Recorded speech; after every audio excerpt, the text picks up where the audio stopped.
एंड्रोफोबिया, मर्दों के लिए डर होना। मिसैंड्री, मर्दों के लिए नफरत होना। कैथरीन में ये दोनों बातें ही थी। एंड्रोफोबिया यानी कि मर्दों के लिए डर बचपन में तब उसके दिल में पैदा हुआ था जब उसके फादर को किसी का खून करने के इल्ज़ाम में सज़ा हुई थी। और अब मिसैंड्री तब जबकि उसको इस बात का पता चला है कि उसके हस्बैंड ने किसी की जान ली है। ये सारे सिलसिले को जानने के लिए आपको 1945 में जाना होगा। ये वो पीरियड था जब वर्ल्ड वॉर ख़त्म हुआ था। अमेरिका से कई सोल्जर्स जो यूरोप में लड़ने के लिए गए थे जर्मनी के ख़िलाफ़, वो लौट के वापस आने लगे थे। इनमें से एक थे कैथरीन के फादर भी। पहले वहाँ किसी कॉन्ट्रैक्टर के लिए वो काम किया करते थे, मगर कुछ यूँ हुआ कि जल्दबाजी में उन्होंने शादी कर ली। बहुत जल्दी उनको समझ में आया कि शादी करके उन्होंने गलती की है। कैथरीन तब तकरीबन 1 साल की ही थी। तब वो वहाँ से उस लड़ाई के में हिस्सा लेने चले गए, ये सोचकर कि जब तक वो लौट कर आएंगे चीज़ें बदल चुकी होगी, पर ऐसा कुछ हुआ नहीं। उनको 4 साल वहाँ लग गए, लौट कर वापस आए। कैथरीन तब तक कुछ 4, साढ़े 4, 5 साल की हो चुकी थी। लेकिन वापस आने के बाद में उनकी जो उम्मीद थी वो नाउम्मीद भी बदल गई। सबसे पहले तो ये हुआ कि उनको मिलिट्री ने डिस्चार्ज कर दिया, ये कहकर कि हमारे पास पहले ही काफ़ी सोल्जर है, अब लड़ाई ख़त्म हो गई है और सोल्जर की ज़रूरत नहीं, आप अपने काम पे वापस जाइए। दूसरी बात ये कि जो वो सोच रहे थे कि वो नेशनल हीरो माने जाएंगे क्योंकि जान का ख़तरा उठाया, उनके आसपास में बम फटते थे, लोग गोलियों से मरते थे, उनके दोस्तों की जान गई थी, इस सब का उनके दिमाग पे इफ़ेक्ट हुआ था। तो सोच रहे थे कि भाई ये एक बार उनको नेशनल हीरो मान लिया जाएगा तो उनके ज़ख्म पे कुछ मरहम का काम करेगा। वैसा नहीं हुआ। सोसाइटी में उल्टा ये कहा जाने लगा कि आप यूरोप में गए, जर्मन के लोगों को मारा जो कि यूरोपियन ही है, तो आप यूरोपियन होते हुए यूरोपियन को मार के वापस आ रहे हैं। तो एक तरह से उनको लोगों की नफ़रत का भी मुकाबला करना पड़ा। खैर, ऐसा करते करते उनके दिमाग का बैलेंस बिगड़ने लगा, आसपास में झगड़े होने लगे। एक दिन किसी बात पर कोई एक पड़ोसी था जो कि अकेला रहा करता था, जिसका शादी ब्याह नहीं था, जिसकी कोई फैमिली नहीं थी, थोड़ा सा आवारा टाइप का भी था, शराब वराब पी के मस्तियाँ कर लिया करता। उससे इनका झगड़ा हो गया। बात आई गई हो गई क्योंकि लोगों ने बीच बचाव किया और फिर तकरीबन 15 दिन के बाद ही वो पड़ोसी एक सस्पेक्टफुल कंडीशन में मरा हुआ पाया गया। पुलिस ने तहकीकात की, तफ्तीश की, नतीजा नहीं निकाल पाई, केस को क्लोज कर दिया गया। 2 महीने और निकले और फिर एक दिन कैथरीन के फादर ने उनकी माँ के सामने, मतलब कैथरीन की माँ के सामने, इस बात को माना कि उन्होंने उस पड़ोसी को मारा है और कैसे मारा है वो भी उन्होंने बताया। अब ऐसा उन्होंने इसलिए किया क्योंकि उनके ऊपर काफ़ी प्रेशर था इस चीज़ का, वो सहन नहीं कर पा रहे थे। तो किसी को बताना है, दिल हल्का करना है, इसलिए माँ के सामने इस बात को बोल दिया। पर एक बात वो भूल गए कि अपने दिल का बोझ हल्का करने के चक्कर में उन्होंने माँ के दिमाग पर काफ़ी सारा बोझ डाल दिया है। माँ इस बोझ को 2 महीने तक के सहती रही और फिर एक दिन उसने पुलिस को इन्फॉर्म कर दिया। पुलिस आई, उनको गिरफ्तार करके ले गई। केस उन पर साबित हो गया क्योंकि वो बता चुके थे किस तरह से उन्होंने मारा है। उनको सज़ा हुई। अब होना तो ये चाहिए था कि सज़ा के बाद वो छूट कर वापस आ जाते, वैसा हुआ नहीं। वो 1 साल में ही जेल में उनकी मौत हो गई क्योंकि वहाँ जो तकलीफ़ें थी, वहाँ जो परेशानियाँ थी, उसका उनके दिमाग पे और बुरा असर हुआ। खैर, उसके बाद में अब मीडिया तो उन दिनों इतना स्ट्रांग नहीं था आज की तरह से, लेकिन फिर भी मीडिया तो मीडिया ही था, चटखारेदार खबरें छापता था। कई तरह की खबरें छापी गई। कुछ ने तो ये लिख दिया कि इसके फादर का किसी से अफेयर था, इसलिए माँ ने पकड़वा दिया। कुछ ने ये भी लिखा कि पड़ोसी का माँ से अफेयर था, इसलिए उसने पड़ोसी को मार दिया। कुछ ने ये भी किया कि माँ का कहीं और अफेयर था, उसने पड़ोसी और फादर दोनों को मरवा दिया। अब ऐसे में माँ को सलाह दी गई कि भाई आपको भी अपनी तरफ से अपनी बात रिपोर्टर्स को बतानी चाहिए। तो उसको जब पूछा गया तो उसने कहा कि देखिए, आपको जो चाहे लिखना हो आप लिख लीजिए। सच तो ये है कि मैं नेचर से बहुत रिलीजियस हूँ। मैं जिस रिलीजन को मानती हूँ उसमें ये साफ साफ लिखा है कि हस्बैंड वाइफ का जो रिलेशन होता है वो सिर्फ इस दुनिया में ही रहता है। हस्बैंड मर जाए, वाइफ मर जाए, वो रिलेशन ख़त्म हो गया। लेकिन गॉड से आपका रिलेशन इस ज़िंदगी के बाद भी रहता है। तो तो हस्बैंड की बात को मैं छिपा भी लेती, तब भी गॉड के सामने जाके मुझे जवाब देना पड़ता। और इसीलिए अपने रिलीजन को फॉलो करते हुए मैंने हस्बैंड की बात को पुलिस तक पहुंचा दिया, इस उम्मीद के साथ कि वो सज़ा काट के आएगा, एक अच्छा इंसान बन जाएगा, हेल में यानी कि नर्क में जाने से बच जाएगा, मेरा हस्बैंड की तरफ से मेरे साथ रहेगा। अब उसकी मौत हो गई, उसके लिए मैं कुछ कर नहीं सकती थी। तो अब ये जिस तरह से सारा कुछ उसमें पेपर्स वगैरह में पब्लिश हुआ था और लोगों में जो डिस्कशन हुआ, उससे माँ की इमेज एक अच्छी इमेज की तरह से बन गई। उन्होंने कैथरीन को पाल पोस कर बड़ा किया। कैथरीन जब कुछ 19-20 साल की थी, माँ की तबीयत बहुत ज़्यादा ख़राब हुई, उन्होंने बिस्तर पकड़ लिया। कैथरीन को उन्होंने कहा कि देखो, तुमसे मैं कुछ कन्फेस करना चाहती हूँ। तुम्हारे फादर को गिरफ्तार करवाया था, रिलीजन की वजह मैंने बताई जो सच भी थी, और इसी रिलीजन के गाइडलाइंस के थ्रू मैंने तुमको पाल पोस के बड़ा किया है। आज ये है कि तुम इस रिलीजियस इंस्टीट्यूशंस के लिए काम भी करती हो। तो वहाँ तक के तो सब ठीक है, लेकिन तुम्हारे फादर को गिरफ्तार करवाने की एक और वजह भी थी। उसने कहा कि मेरी एक फ्रेंड हुआ करती थी, अब वो यहाँ नहीं रहती है। उसकी वजह यह है कि उसको किसी ने धोखा दिया था, किसी और कम्युनिटी का शख्स था, उसने से चुपके से शादी कर ली थी जो किसी को पता नहीं थी। वो प्रेग्नेंट हो गई और ये वहाँ से भाग गया। अब अगर वो इस कंडीशन में यहाँ रहती तो बड़ी मुश्किल में आ जाती, क्योंकि सोसाइटी में उसके नाम की बदनामी होती। तो यहाँ से वो चली गई थी, लेकिन मेरी एकदम पक्की सहेली थी, तो मैंने उसको फ़ोन किया, उससे पूछा, तो उसने मुझसे कहा कि देखो भाई, यहाँ कुछ एक बातें हैं। पहली बात तो ये है कि अगर तुम्हारा हस्बैंड मर्डरर है, उसका तुमको पता है, तो ज़िंदगी भर एक खूनी के साथ में रहना, उससे प्यार का नाटक करना, ये तो बड़ा मुश्किल काम हो जाएगा। दूसरा है असेसरी टू मर्डर, यानी कि खून में तुम्हारा भी हिस्सेदारी होना। उसने तुमको बता दिया, लेकिन तुमने पुलिस को नहीं बताया। तुम इस बात को जानती थी, फिर भी नहीं बताया, तो असेसरी टू मर्डर के इल्ज़ाम में तुमको सज़ा हो सकती है। और दूसरी बात है सेल्फ डिफेंस। एक आदमी जो कि अभी किसी का खून कर चुका है, किसी वजह से गुस्सा होकर, चिढ़कर, वही आदमी आगे चलकर गुस्सा हो जाए तो तुमको नहीं मारेगा, ये भी वो कर सकता है। तो अपने बारे में पहले सोचो और पुलिस को इन्फॉर्म करके इन सारी मुसीबतों से बाहर निकलो। अगर तुम्हारे किस्मत में वो लिखा होगा, गॉड ने उस हस्बैंड को लिखा होगा, तो तुम्हारा हस्बैंड तुम्हारे पास लौट के जेल के बाद भी वापस आ जाएगा। खैर वैसा हुआ नहीं, उसकी मौत हो गई। और फिर मेरी सहेली कहाँ गई उसका मुझे कुछ पता नहीं चला, शायद उसकी भी मौत हो गई थी क्योंकि उसकी हालत ख़राब थी। तो ये सब मैं तुमको अब इसलिए बता रही हूँ कि इसके बाद की ज़िंदगी तुम मेरे बगैर जियोगी। अब तक की ज़िंदगी में तुमने जो भी डिसीज़न लिए हैं वो तुमने रिलीजन को मानते हुए या मेरी बातों को मानते हुए लिया है। आगे चल के मैं तुमको बताने के लिए तो नहीं रहूँगी, फिर भी मैंने जो जो बातें थी वो सब ईमानदारी से तुमको बता दी है। अब तुम इस बात को यूँ भी समझ सकती हो दूसरे एंगल से कि तुम्हारे फादर शायद जेल नहीं जाते, यहीं रहते, तो धीरे धीरे करके वो शायद सुधर भी जाते। हो सकता था कि हम एक अच्छे हस्बैंड वाइफ बन जाते, हो सकता है कि तुमको बाप का प्यार भी मिलता। लेकिन देखो, ये सब मैं सोच रही हूँ, लेकिन मैंने ये सब तुम्हारे खातिर किया है, तुमको सिक्योर करने के लिए किया, क्योंकि अगर मुझे भी कुछ हो जाता तो तुम्हारी हिफाजत कौन करता। तो अब तुम इसे मेरा अच्छा डिसीज़न समझो, बुरा डिसीज़न समझो, पर ये तुम्हारे खातिर लिया हुआ डिसीज़न था। तुम्हारे फादर की तरह से मैं ये सारे काम करके जेल जाकर या दुनिया से अलग रहकर तो नहीं बैठ सकती थी। उनकी मौत हो गई। कैथरीन को ये बातें बिल्कुल दिल में लगी और कैथरीन ने उसके बाद में अपने ज़िंदगी में रिलीजन और माँ की बोली हुई बातें, इन सबको फॉलो करते हुए अपनी आगे की ज़िंदगी बिताई। नतीजा ये निकला कि उसके दिल में जहाँ एक तरफ एंड्रोफोबिया पैदा हो गया, यानी कि मर्दों के लिए डर, और इसीलिए अब इस उम्र में भी 25 साल की उम्र में भी आकर उसने कोई बॉयफ्रेंड नहीं बनाया, किसी शादी के बारे में नहीं सोचा, अपनी ज़िंदगी को अलग सलग वो बिताती है। वहीं दूसरी तरफ रिलीजियस बातों को मानती है, उनको फॉलो करती है, और उसका नतीजा ये निकला है कि अब वो ट्रिनिटी कॉलेज में, जो कि रिलीजियस कॉलेज है, उसी में वो काम कर रही है न्यूयॉर्क सिटी के अंदर।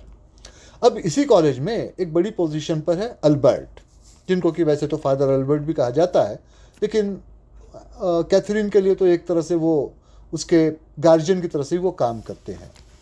ये बड़ी अच्छी पोजीशन पर है और पुलिस के लिए ये एडवाइज़र का काम भी करते हैं। कैथरीन को कई बार समझा चुके हैं कि ज़िंदगी में एक आध कोई ऐसी इंसिडेंट हो जाए, एक्सीडेंट हो जाए, उसके वजह से पूरी ज़िंदगी को नकारा नहीं जा सकता। भाई बढ़ती उम्र में तुमको किसी के साथ की ज़रूरत पड़ती है, अभी उम्र है, इस उम्र में शादी कर लो, ना मेरी तरह हालत हो जाएगी। जब शादी की उम्र थी मैं रिलीजियस बुक्स पढ़ने में लगा था, जगह जगह जाके लेक्चर दे रहा था, स्पीच दे रहा था, लोगों का भला करने में लगा हुआ था। लेकिन अब ये हो गया है कि मैं चाहकर भी शादी नहीं कर सकता हूँ। मैं 55 साल का आदमी हो गया हूँ। अब ये बात तो 1965 के आसपास की चल रही है। तो उन्होंने कहा कि अब मेरी इतनी उम्र हो गई है, तो इस उम्र में अब मैं शादी क्या कर लूँगा, और करूँगा भी तो ज़िंदगी ख़राब हो जाएगी, मगर तुम्हारी उम्र है, कर लो। तो कैथरीन ने कहा कि देखिए सर, वो तो ठीक है, लेकिन मैं ये चाहती हूँ कि मेरा जो हस्बैंड हो वो न सिर्फ रिलीजन को मानता हो, बल्कि रिलीजन उसके दिल में हो। और ऐसा कोई शख्स मुझे अब तक दिखाई नहीं पड़ा। जब दिखाई देगा मैं आपको बता दूंगी। और बहुत जल्दी इसकी नौबत आ गई। वहाँ एक डिबेट रखा गया था, जो कि आमतौर पर से रिलीजियस इंस्टीट्यूशन में रखा जाता है। उसका टॉपिक था रिलीजियन एंड मैरिज, यानी कि आप रिलीजन को अपने मैरिज में किस तरह से इन्वॉल्व कर सकते हो, या करना चाहिए भी कि नहीं करना चाहिए, इस पर डिबेट था। तो इस डिबेट के अंदर में कई लोग आए थे। इसमें से एक रेमन नाम के नौजवान थे, तकरीबन 27-28 साल के थे। इसी तरह के किसी वो इंस्टीट्यूशन में काम किया करते थे, और उनको वो टॉपिक दिया गया था। तो जब वहाँ पर वो आए तो उन्होंने रिलीजन के फेवर में बोलने का डिसीज़न लिया। अब उन्होंने समझाना शुरू किया कि देखिए साहब, जब आप दूध खरीदने के लिए मार्केट में जाते हैं, दूध कैसे खरीदते हैं? लीटर से, किलो से, मीटर से तो नहीं खरीदते। मीटर से तो कपड़ा खरीदा जाता है। अब अगर आप दूध को मीटर से खरीदने की कोशिश करोगे तो आप खरीद ही नहीं पाओगे। इसका यह मतलब नहीं कि वो मीटर का मेजरमेंट गलत है, आप एक गलत फार्मूला गलत जगह लगा रहे हो। रिलीजन के साथ भी वही बात है। रिलीजन को लॉजिक से प्रूव नहीं किया जा सकता है, क्योंकि रिलीजन लॉजिक से कहीं ऊपर है। अब ऐसे मैंने क्यों कहा है, इसको आप दूसरे एग्जाम्पल से समझ लीजिए। उन्होंने कहा कि भाई एक इंसान को गॉड ने 5 तरह के सेंस दिए हैं। हाथ से कोई चीज़ को छूकर महसूस करता है, आंखों से देखता है, जीभ से चखता है, कानों से सुनता है, नाक से सूंघता है। लेकिन बहुत से दुनिया में जानवर ऐसे भी हैं जिनको कि ऊपर वाले ने कान नहीं दिए, वो सुन नहीं सकते हैं। अब वो सुन नहीं सकते हैं तो उनको कहा जाए कि साउंड या वॉइस है, वो तो इस बात को नहीं मानेंगे। मगर इसका ये मतलब नहीं कि साउंड और वॉइस नहीं है। उनको कान नहीं मिले, उनको सुनने की जो कैपेसिटी है वो नहीं मिली। इससे साउंड और जो वॉल्यूम है या आवाज़ है वो तो बंद नहीं होगी, वो तो चली नहीं, कि वो अपनी जगह पर है। बस यही बात इंसान के साथ भी है। गॉड ने इंसान को 5 सेंसेस तो दे दिए, लेकिन गॉड से कम्युनिकेशन करने वाला सेंस इंसान को नहीं दिया है। शायद जानवरों में वो है। देखिए, बर्ड्स होते हैं आकाश में, कितने दूर दूर तक ऊंचाई ऊंचाई पे उड़ के चीख पुकार मचाते हैं, तो उनको गॉड से कोई मैसेज मिलता होगा। हम कैसे कहें कि नहीं मिलता है। ऐसे जैसे भेड़िया होता है, वुल्फ, वो देखिए चांदनी रात में ऊपर मुंह करके बहुत ज़ोर से शोर मचाता है, उसको गॉड कोई मैसेज देते होंगे। तो इसलिए अगर आप ये कहते हैं कि गॉड नहीं है, तो आप इस बात को प्रूव नहीं कर पाओगे। जैसे कि इस बात को प्रूव नहीं किया जा सकता कि गॉड है, तो इस पर लड़ाई करने की कोई ज़रूरत नहीं है। भाई, अब हम कह रहे हैं कि मैरिज में इसका क्या रोल, तो मैरिज जो है वो होता इसलिए है कि एग्री टू डिसएग्री, यानी कि आप इस बात पे रजामंदी अपनी जाहिर कर चुके होते हो कि हमारे ख्यालात अलग अलग हो सकते हैं, लेकिन फिर भी हम साथ साथ रहेंगे। इसी को मैरिज कहते हैं। तो मैरिज में रिलीजन के साथ भी वही बात है। एक शख्स है जो मानता है, दूसरा है वो नहीं मानता, इसके बावजूद भी वो एक अच्छे हस्बैंड वाइफ बन के रह सकते हैं, अगर उनका आपस में अंडरस्टैंडिंग है, एक दूसरे के लिए प्यार है तो। अब उस पर हॉल में काफ़ी तालियां बजी। उस रेमन के बाद में जो इसका नंबर था, उनका नाम था काइल। अब काइल रेमन से बहुत पहले से जलन रखते थे, उसकी बहुत सारी वजह थी। रेमन को जो पोजीशन मिली थी वो काइल को मिलनी चाहिए थी, लेकिन रेमन उनसे कहीं ज़्यादा काबिल साबित हुए थे, उनको जगह मिल गई थी। दूसरी बात ये थी कि इसके पहले काइल ने कुछ पेपर्स को पब्लिश किया था, और रेमन ने उनकी उन बातों को झूठा साबित किया था, गलत साबित किया था, बल्कि ये भी कहा था कि ये गलत जगह से कॉपी करके लिए गए हैं, इनको वेरीफाई नहीं किया गया। रेमन जो कह रहे थे उनकी बात सही थी, तो उससे काइल तो गलत साबित हो गए थे। तो काइल इस डिबेट में डिबेट करने के लिए नहीं आए थे, वो रेमन से अपना पर्सनल मैटर सेटल करने के लिए आए थे, और वही उन्होंने किया भी। तो जैसे उनका नंबर आया काइल के बाद में, उन्होंने बोलना शुरू किया। उन्होंने कहा कि देखिए, इंसान जिस तरह का ग्लास लगाता है, चश्मा लगाता है, दुनिया उसको उसी तरह से दिखाई देती है। भाई, आपने हरे रंग का लगा लिया है चश्मा, अब आप बाहर देख रहे हो, आपको सारा कुछ हरा दिखाई देगा। इसका मतलब ये नहीं कि सब कुछ हरा ही है। तो वही बात ये हमारे रेमन साहब के साथ भी है। उन्होंने कहा कि इनके फादर की मौत इनके पैदा होने के पहले ही हो गई थी। इनके फादर कौन है ये नहीं जानते। कहते हैं कि इनको इनकी माँ ने बताया, लेकिन इनके माँ को भी कभी किसी ने नहीं देखा, उसकी मौत भी बहुत पहले हो चुकी है। तो इन्होंने जो कुछ उस वक्त में ऑर्फनेज को, जो कि ट्रिनिटी कॉलेज का है, यतीम खाना, उनको जो कुछ बताया था उसी हिसाब से इनका सारा नाम दर्ज है। तो एक आदमी जिसने कभी ढंग से अपने माँ बाप को ही नहीं देखा, वो इस कम्युनिटी के है, इस रिलीजन के है, ये भी नहीं कहा जा सकता है। वही आदमी अगर ये बात कहे कि भाई गॉड को देखा नहीं फिर भी उसको मान लो, तो गलत क्या है? वो तो ऐसी बात कहेगा ही। लेकिन इसी बीच में अल्बर्ट, जो कि जज की पोजीशन पे बैठे हुए थे, उन्होंने बेल को बजा दिया, उस बहस को रोका। उन्होंने अलग से कायल को बुलाया, उसको कहा कि देखो भाई, तुमने इसका एथिक्स तोड़ा है, इसके कायदे कानून तोड़े हैं। डिबेट इस तरह से नहीं होता है कि तुम किसे पर्सनल अटैक करो, तुमने ये किया है। तो अब तुम यहाँ से अगले 6 महीने तक किसी डिबेट में हिस्सा नहीं ले पाओगे, और अगर दोबारा तुमने यही गलती की तो जो कुछ सर्टिफिकेशन, जो कुछ अवार्ड्स, प्राइजेस और जो कुछ तुमको दिया गया है अब तक के, वो सारा रिवोक कर लिया जाएगा और तुम्हारे अगेंस्ट में इन्वेस्टिगेशन भी होगा। अब ये जो खबर थी, पता नहीं कैसे ये थोड़ी छनकर बाहर भी आ गई। इससे कायल की बड़ी बेइज्जती हुई। तो कायल इसके बाद में रेमन से कैसा बदला लिया जाए इसका प्लानिंग करने लगे। लेकिन दूसरी तरफ अल्बर्ट ने जब रेमन को इस तरह की बातें करते सुना तो उनको लगा कि ये तो कैथरीन के लिए एकदम सही शख्स है, उसका सही हस्बैंड साबित हो सकता है। तो उन्होंने दोनों को मिलवाया, उनसे बातचीत की, और फिर उसके बाद में उन्होंने उसी थ्योरी पे काम किया जिस पे कि रिलीजियस इंस्टीट्यूशन उन दिनों काम किया करते थे। डैमसेल इन डिस्ट्रेस, यानी कि खूबसूरत लड़की मुसीबत में। ये कुछ इस तरह का है कि ज़्यादातर उस वक्त के जो स्क्रिप्चर्स या जो रिलीजियस बुक्स होती थी उनमें इस तरह की कहानियाँ लिखी होती। एक खूबसूरत सी लड़की है, किसी मुसीबत में फंस जाती है, फिर उसको आकर एक कोई प्रिंस है जो बचाता है, और फिर उसके बाद उनकी शादी हो जाती है और बड़े खुशी खुशी रहते हैं। तो वही बात उन्होंने रेमन से भी कहा। उन्होंने कहा कि देखो भाई, ये लड़की के फादर इस तरह से वर्ल्ड वॉर में गए थे, लौट के आए, सारा कुछ उनके साथ में हो चुका। पहले बाप गया, माँ गई, लड़की बड़ी बहादुर, देखो किस तरह से दुनिया का मुकाबला कर रही है, यहाँ पर काम कर रही है, वगैरह वगैरह। तो ये तुम्हारी तरफ से रिलीजियस ख्यालात रखती है, आपस में दोस्ती कर लो, आगे अगर कुछ और पॉसिबिलिटी बनती है तो मुझे बता दो, हम लोग तय कर लेंगे। अब एक तो ये था कि दोनों खूबसूरत थे, जवान थे, और ये भी था कि रिलीजियस ग्राउंड पे कहीं एक दूसरे से मिलते जुलते भी थे। तो रेमन कैथरीन के घर में जाकर उससे घर के रहने सहने के तरीके को, सारी बातों को देख कर आए, और फिर उन्होंने कैथरीन को अपने घर पे इनवाइट भी किया। जब कैथरीन के घर पर आई तो उनकी पड़ोसी में एक कोई मरियम रहा करती थी, एक लेडी कुछ 60 साल के आसपास थी, जो इसी इंस्टीट्यूशन में काम भी करती थी, केयर टेकर का।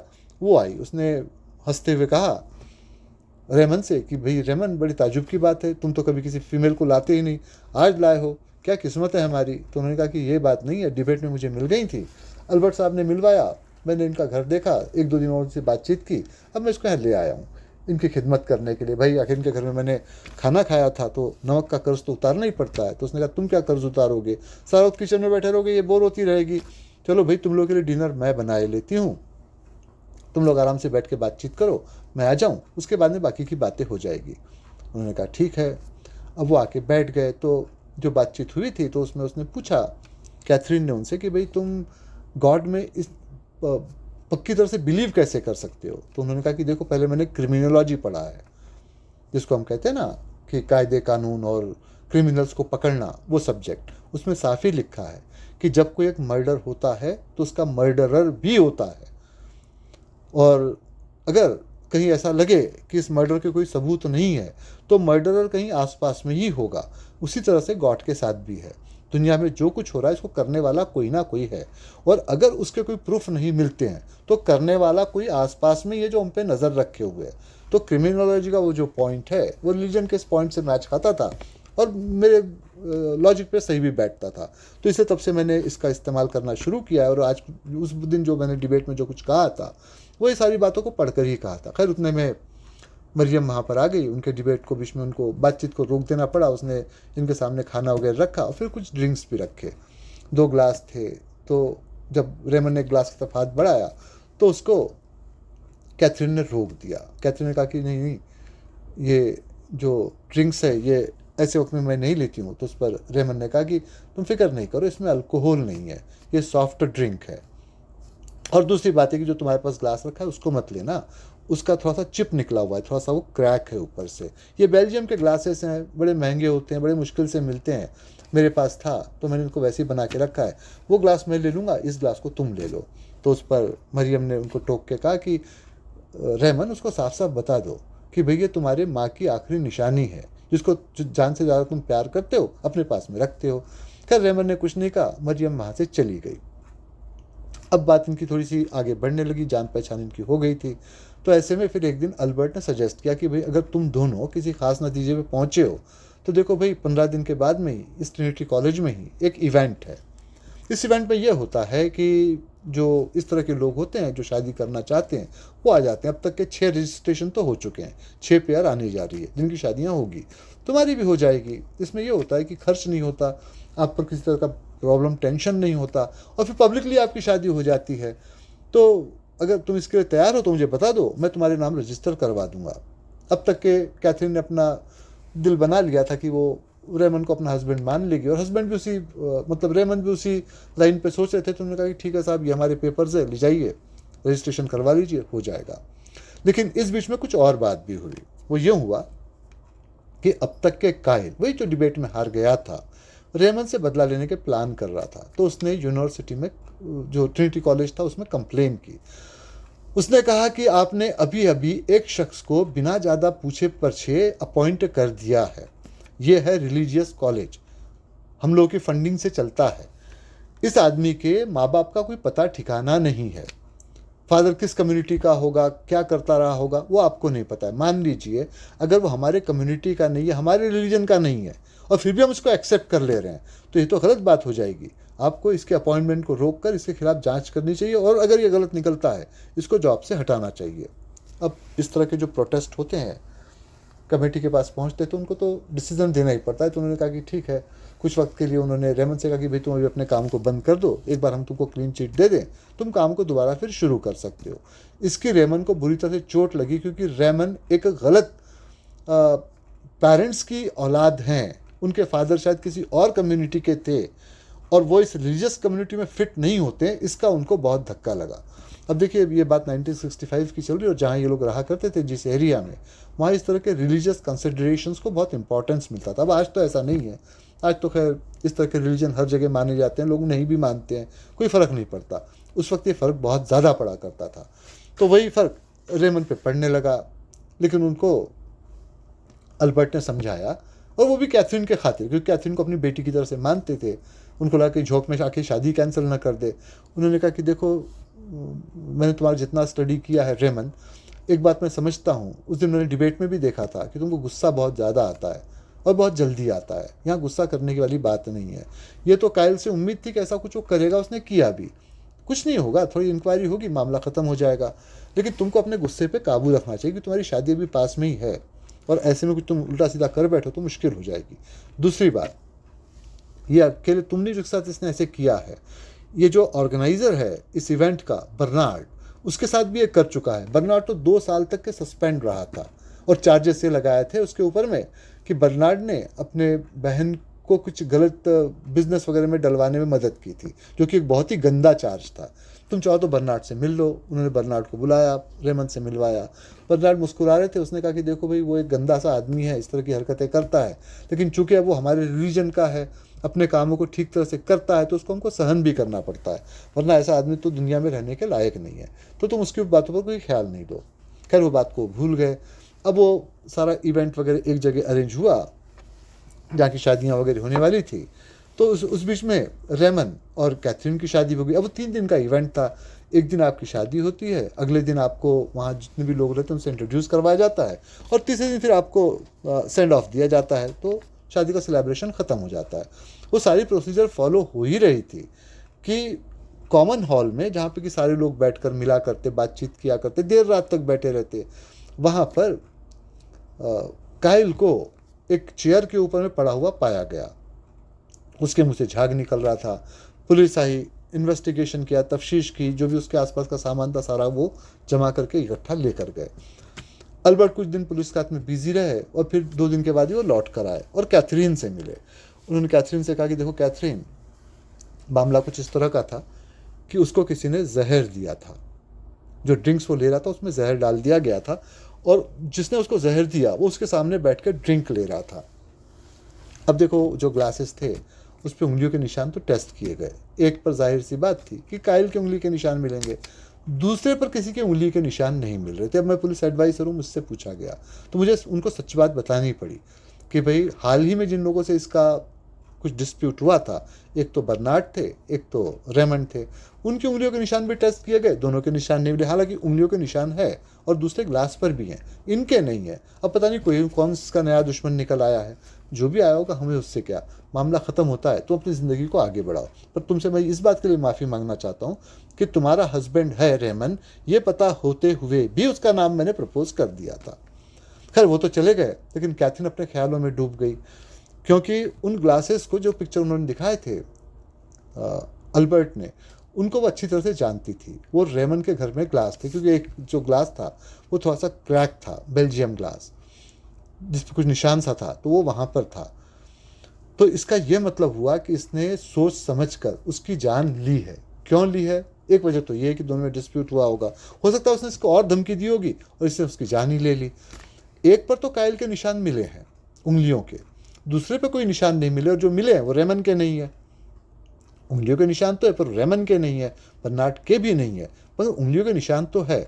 तो क्या इसने ऐसा किया है कि जिस दिन मैं उस ग्लास से ड्रिंक पी रही थी इसके घर में ही बैठकर, इसने उस ग्लास को वहाँ उसी तरह से प्लांट कर दिया है, और कल को अगर ये मिल जाए तो पुलिस के पास जाएगा। भाई मेरी माँ ने बचपन में ही कहा था कि मर्दों पे भरोसा नहीं करते, वो एंड्रोफोबिया नहीं था। मुझे वाकई इस बात से होशियार रहने की ज़रूरत थी। अब देखिए कि अब तक के जो कैथरीन के अंदर एंड्रोफोबिया था, अब वो मिसैंड्री यानी कि मर्दों से नफरत में कन्वर्ट होने लग गया था। तो उसने उसी कॉलेज से बातचीत की। उसने कहा कि आप मुझे बहुत दिन से क्यूबेक भेजने के बारे में कह रहे थे, तो मैं जाने के लिए तैयार हूँ। उन्होंने कहा भी तुम्हारी शादी तो अभी अभी हुई। उसने कहा कि वो तो ठीक है, लेकिन मैं चाहती हूँ कि फ्रेंच कम्युनिटी के लिए भी काम कर लूँ, और अभी कर लूँ, बाद में आप भेजोगे, मुझसे हो नहीं पाएगा। जब रेमन ने पूछा कि क्या मामला है, तो उसने कहा कि ऐसी कोई बात नहीं है रेमन, काम पहले आता है, बस 6 महीने का काम है, मैं पूरा करूँगी, लौट के आऊँगी। लेकिन सोच वो वही रही थी जो उसके माँ ने कहा था कि भाई एक आदमी जिसने मर्डर किया है, उसके साथ में प्यार का ड्रामा करना, ये जानते हुए भी किसने ऐसे किया है और आगे चल जान भी ले सकता है, उससे बेटर है कि यहाँ से चले जाया जाए, अपनी ज़िंदगी को अलग बिताया जाए। हालांकि पुलिस को वो ये टिप नहीं देगी कि उस उंगलियों को, उस ग्लासेस को रेमन ने वहाँ प्लांट किया था, क्योंकि उसके अपनी उंगलियों के निशान उस पर मिल जाएंगे, तब वो क्या जवाब देगी।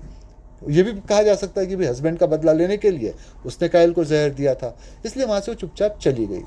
कुछ अरसा निकला और फिर एक दिन कैथरीन को किसी का फ़ोन आया। कोई लेडी फ़ोन पे बात कर रही थी, तो उस लेडी ने कहा कि देखो, ये तुम्हारा जो एंड्रोफोबिया है बचपन से, इसको मैं बहुत अच्छी तरह से जानती हूँ, लेकिन अब ये तुम्हारा जो एंड्रोफोबिया है ये मिसैंड्री में कन्वर्ट हो गया है। इसकी वजह है तुम्हारी माँ के साथ जो कुछ हुआ था, वो सब चीज़ें तुम्हारे दिमाग में है। मैं तुम्हारी माँ की वही सहेली बोल रही हूँ जिसने माँ को बचपन में सलाह दी थी कि अपने हस्बैंड को गिरफ्तार करवा ले, और ऐसा मैंने इसलिए किया था क्योंकि मैं ये जानती थी कि आगे चलकर जो तुम्हारा फादर है वो कभी ना कभी तुम्हारे मदर को धोखा देगा या उसको मुसीबत में डालेगा। ये मैं पर्सनल एक्सपीरियंस से कह रही थी। उसकी वजह थी कि मैं जब तुम्हारी उम्र की थी तो मेरी जो ताल्लुकात थे वो एक दूसरे कम्युनिटी के, जो कि लोअर कम्युनिटी का था, उस शख्स से बन गए थे। उसकी कम्युनिटी का ख्याल न करते हुए कि वो लोअर कम्युनिटी का है, मैंने उससे ताल्लुकात बना लिए। मैं प्रेग्नेंट हो गई, लेकिन वो आदमी मुझे छोड़कर भाग गया। मैं जिस जगह रहा करती थी वहाँ पर रिलीजन का काफ़ी दबदबा था। अगर मैं अपने बच्चे को वहाँ पैदा करती तो बच्चा भी आगे चल के उसी ज़िंदगी को भुगतता। तो मैंने अपने आप को वहाँ से अलग कर लिया, बच्चे को ले जाकर अलग पाला, उसको बड़ा किया। जब वो थोड़ा बड़ा हो गया तब मुझे पता था कि मेरी जो शैडो है, जो मेरा धब्बा है, वो कभी ना कभी उसके ऊपर भी लगेगा। तो इससे अलग करने के लिए अपने आप को मैंने उसको ऑर्फनेज में रजिस्टर करवा दिया, और उसकी ज़िंदगी से मैं अलग हो गई। बच्चा बड़ा हो गया, धीरे धीरे करके वो यहाँ पर आ गया, यहाँ काम भी करने लगा, और वो ये रेमन ही है। अब बच्चा तो बच्चा ही होता है, उससे मैं एक दूरी तो बना के रखी थी, लेकिन और कितनी दूर रहती। जब वो 2 साल का था तब मैंने उसको अपने आप से अलग कर लिया था। तो तब मैं उसकी ज़िंदगी में वापस लौट के आई मरियम के तरह से, और मैंने ड्रामा ये किया कि भाई मैं बीमार थी तो उसने मेरी मदद की है, तो अब मैं उसको अपने एक बेटे की तरह से मानती हूँ और इसलिए मैं उसकी मदद करके उस पर नज़र रखने लगी। लेकिन अब यह मामला बिगड़ने लगा। कायल, जो कि रेमन के पीछे पड़ा हुआ था, उसने कहीं से इस बात का पता कर लिया था कि मैं उसकी माँ हूँ और मेरे हस्बैंड जो है वो लोअर कम्युनिटी के हैं, और इस बात को वो प्रूफ की तरह से कॉलेज में देता। रेमन की बदनामी होती, रेमन परेशान भी हो जाता। तो मैंने कायल से कहा कि ठीक है, हम लोग समझौता कर लेते हैं, तुम्हें जो भी पैसे चाहिए मैं दे दूंगी, तुम रेमन का पीछा छोड़ दो। वो उसके लिए तैयार हो गया। मैं वहाँ पर गई, ये ग्लासेस अपने साथ लेते गई, उससे कहा कि भाई हमारे बीच सौदा हो रहा है, जश्न मनाते हैं, चलो शराब पी लेते हैं। उसके शराब में मैंने जहर डाल के उसको दे दिया, और जो दूसरा ग्लास था उसको मैंने वैसे ही रख दिया। उस पर मैंने अपने उंगलियों के निशान नहीं आने दिए। लेकिन चूंकि उस ग्लास में तुम्हारी उंगलियों के निशान थे, जो मैंने जानबूझ के नहीं रखे थे, वो गलती से रह गए थे। बाद में मेरे ख्याल में आया कि भाई तुम्हारी उंगलियों के निशान तुम्हारे रह गए हैं, लेकिन इसमें अब कुछ हो नहीं सकता था, पुलिस के पास वो ग्लास पहुंच चुके थे। तो ये राज मेरे सीने में है, ऐसे ही रहेगा। अब देखो, तुम्हारे साथ में मैंने एक नाइंसाफ़ी बचपन में ही कर दी थी। तुम्हारी माँ जो सोचा करती थी कि तुम्हारे फादर शायद बदल गए होते, ऐसा हो सकता था कि भाई तुम्हारे माँ ने अगर उस राज को अपने सीने में छिपाए रखता तो हमेशा तुम्हारे फादर तुम्हारे माँ के साथ वफादारी के साथ रहते। लेकिन मैंने तुम्हारी माँ को गलत सलाह दे डाली, वो सिर्फ इसलिए कि मेरे साथ जो कुछ हुआ था उसी के हिसाब से मैंने तुम्हारे माँ से कह दिया, और एक तरह से तुम्हारे साथ वो नाइंसाफ़ी हो गई। इसकी कीमत मैं अब तुम्हारे सामने चुका रही हूँ। अपना बेटा मैं तुम्हारे हवाले किए जा रही हूँ, उसके साथ में रहना, अपनी ज़िंदगी को अच्छे से बिताना। मैं यहाँ से इटली जा रही हूँ, तुम लोगों की ज़िंदगी में कभी लौट के नहीं आऊँगी। अगर कभी हो सकता है तो मेरे बेटे के बारे में जो भी कुछ अच्छी बातें होगी, उसकी खोज खबर जो होगी मुझे दे दिया करना, लेकिन ये प्रॉमिस है कि अब यहाँ से तुमको कभी कोई डिस्टर्बेंस नहीं होगा। और उसने फिर फ़ोन काट दिया। और आज इस बात को 10 साल हो गए हैं। कैथरीन अब भी अपने हस्बैंड रेमन के साथ में रहती है, अच्छी खासी ज़िंदगी वो बिता रही है, लेकिन मरियम उनकी ज़िंदगी में फिर कभी लौट के नहीं आई। तो ऐसा सारा किस्सा, आपको जो भी सवाल यहाँ रखें उनके जवाब आपको देता हूँ।